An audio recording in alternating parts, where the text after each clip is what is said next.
Hello, my name is Kerry Lewis and I'm a member of the MrBruff.com writing team. Today I'm going to talk about verbs and verb phrases. More importantly, we're going to look at how they can help to understand a text. First, let's have some quick revision. Most verbs are main verbs, so they're action or doing words, for example shout, sit and point. The next category is auxiliary verbs. Auxiliary verbs are the verbs to be, to have and to do. These verbs help the main verb. For example, I am comes from the verb to be, helping my friend, and helping is the main verb. I have, to go, do you like chocolate? Finally, we have modal verbs, which show that something is certain or possible. For example, can, could, would, might, will, must, may, shall, should, and ought to. An example sentence, I should go. So those are verbs, but what are verb phrases? There are three types of verb phrases. Most verb phrases are simply two or more verbs together. For example, I will watch the film, we have two verbs. We should have stayed at home, should have stayed are three verbs. Also, a verb plus a preposition is called a verb phrase. In fact, some people call these phrasal verbs. A preposition tells you where something is, for example, up, down, in, out, in front of you. And we have an example here, let's give up sugar. Finally, a verb phrase is a group of words with a verb and an object but no subject. For example, hearing no reply, she assumed he was out. This is the verb phrase here. The verb is the doing word, so hearing. What is she hearing? No reply, so no reply is the object. In this part of the sentence, we don't know who is hearing no reply, so there's a verb and an object but no subject, and therefore it's a verb phrase. We have another example here with to run a marathon, I need to train hard. The verb is to run because that's the doing word. To run what? A marathon, so a marathon is the object. In this part of the sentence, we don't know who is to run the marathon, so we have the verb and the object but no subject, so it's a verb phrase. So why do you need to know about verbs and verb phrases? Well, they're useful because they can emphasize feelings as well as quicken or slow the pace of writing. Let's look at an example. Mrs. Bennet is angry with her husband. She's asked him many times to visit the wealthy Mr. Bingley, who's just moved into the neighbourhood. Finally, she says that she's sick of the sound of his name. Mr. Bennet replies, "If I had known as much this morning, I certainly would not have called on him. It is very unlucky, but as I have actually paid the visit, we cannot escape the acquaintance now." Mr. Bennet is enjoying making fun of his wife. The verb phrases in purple emphasize his enjoyment because they slow the pace. When he speaks, he's watching her and waiting for her reaction. Verb phrases are also interesting because we can analyze them and see how they're used. They help us to understand a character's thoughts and feelings in more detail. Pamela, or Virtue Rewarded by Samuel Richardson, was published in 1740. It's considered to be one of the first English novels. Pamela is a 15-year-old maidservant, and the novel describes her many attempts to reject her employer's advances. In 1740, there were no police and definitely no social services. In this extract, Pamela talks about letters that describe running away from her employer. I've colour-coded verbs to do with Pamela. Verbs in red are the action words, whilst verbs in green are to do with thinking, so her thoughts and what she's seeing, hearing or becoming aware of through her senses. They began with an account of my attempting to get away out of the window first, and then throwing my petticoat and handkerchief into the pond. How sadly I was disappointed. The lock of the back door being changed. How, in trying to climb over the door, I tumbled down and was piteously bruised, the bricks giving way and tumbling upon me. How, finding I could not get off, and dreading the hard usage I should receive, I was so wicked as to think of throwing myself into the water. At this moment in the novel, Pamela's instinct is to run, and the action verbs and verb phrases in red dominate. After the bricks fall on her, she's forced to stop. and verbs and verb phrases to do with thinking in green now become more frequent.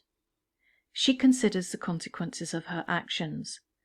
Hard usage means that she might be beaten, and she's so desperate that she considered drowning herself. The Christian religion teaches that suicide is a sin that will take you to hell. The fact that she thought about this shows how desperate she was to escape. The pattern of verbs and verb phrases therefore reveals at this point in the novel that her emotions dictate her actions. She's desperate to escape harassment. She acts first and thinks about the consequences second. We can also learn a lot about characterization by looking at patterns of verbs and verb phrases. In Emma by Jane Austen, Emma and the clergyman, Mr. Elton, are alone in a carriage. Emma has been encouraging Mr. Elton to have romantic feelings towards her friend Harriet. It's therefore a shock when he suddenly declares his love for Emma and proposes marriage. This time I've colour-coded verbs and verb phrases to do with speech, as well as those for actions and thoughts, seeing, hearing, or becoming aware of something through the senses. Emma is about to start talking about the weather, and she found her subject cut up, so interrupted, her hand seized, her attention demanded, and Mr. Elton actually making violent love to her, so in other words, passionately declaring his love. Availing himself, so making the most of, the precious opportunity, declaring sentiments which must be already well known, hoping, fearing, adoring, ready to die if she refused him, but flattering himself that his ardent attachment and unequalled love and unexampled passion could not fail of having some effect, and in short very much resolved on being seriously accepted as soon as possible. It really was so. Without scruple, without apology, without much apparent diffidence, Mr. Elton, the lover of Harriet, was professing himself her lover. She tried to stop him, but vainly. He would go on and say it all. Angry as she was, the thought of the moment made her resolve to restrain herself when she did speak. She felt that half this folly must be drunkenness, and therefore could hope that it might belong only to the passing hour. Let's take these verbs and verb phrases and organise them by character. We see that Emma can't control the situation. The only time she does speak is when she tried to stop him, so she's unsuccessful. We learn that she's unable to assert herself. There's one action with the verb phrase to restrain herself, emphasising how she wants to control her anger and not give offence.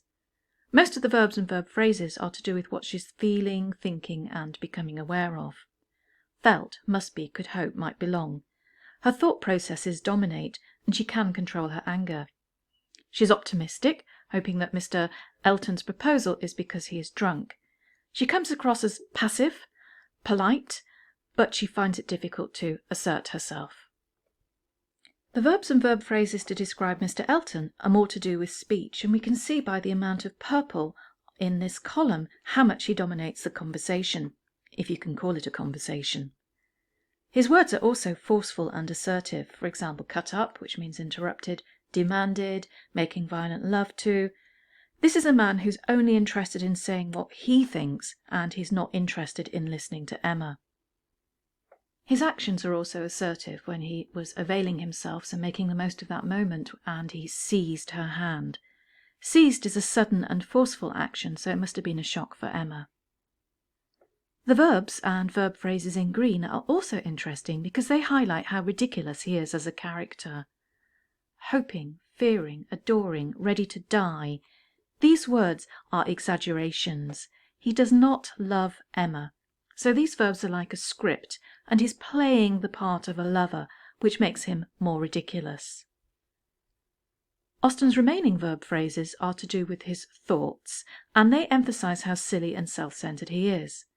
He says his love and passion could not fail of having an effect on Emma, and he is resolved on being seriously accepted. Emma has the power to accept him, and he can't make her. However, a disturbing undertone is how he tries to bully her into marrying him. The verbs and verb phrases therefore reveal that Mr. Elton is a dominant yet silly man, while Emma can control her feelings, but she's more passive. I hope that you found this video useful. It's quite interesting to pick out patterns in verbs and verb phrases and other parts of language as well when you're analysing a text, because they can reveal quite a lot of extra information. If you'd like to buy a copy of Mr. Bruff's Guide to Grammar, I've put a link in the description below. In the meantime, please like, subscribe and share, and I'll see you in the next video.